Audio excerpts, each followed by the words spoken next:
with the escalation of gun violence in America, and especially all these directors coming under attack for making these violent tone films. What are your thoughts on that? And also, with President Barack Obama's proposals, do you think it's going to solve anything? Do you think it's going to tone down the gun violence? Certainly a broad question. In my own work, I've tried to be very realistic about violence, except on one occasion. If you look at Platoon, Salvador, Born on the 4th of July, one bullet, look at the damage it does in the movie. He's paralyzed the rest of his life. I mean, if anything, it was too disturbing for most people. Real violence is really disturbing in movies for real people. They want fantasy violence. They really do. It works better.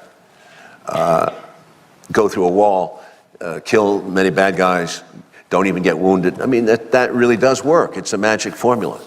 So people have some fantasy aspect in their mind where they're willing to go there and love it. And America has always been violent culture, violent films, vigilante films. Clint Eastwood started with Dirty Harry's, and he made his fame and fortune. So did, Schwarzenegger, Norris, Stallone. You can never underestimate a gun and a girl in your hand. You always do well. Not always, but that is always the American way, two-fisted.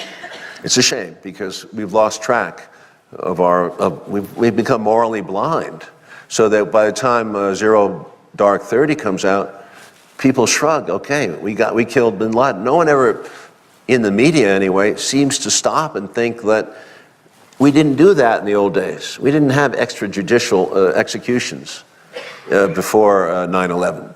Israel did, and we condemned them for those missions. Where they would go to a foreign country and kill somebody, because it sets the wrong example. You may succeed on the short term, but you do lose in the long term, because it sets a horrible example of lawlessness. And the issue of torture is, I mean, I don't know if we're going to have to argue about that, but it's horrible. It doesn't work, and I'm totally against it, and I saw it myself. We used to waterboard people in Vietnam.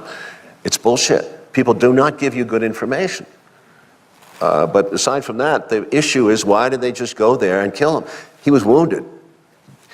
If we'd had real guts, we would have, like the guys who were in the World War II generation, like Telford Taylor and Jackson, those people, we would have taken him, put him on the helicopter, brought him back, and put him on trial in New York City. And it would have been a wonderful moment for the country. It would have been painful as hell.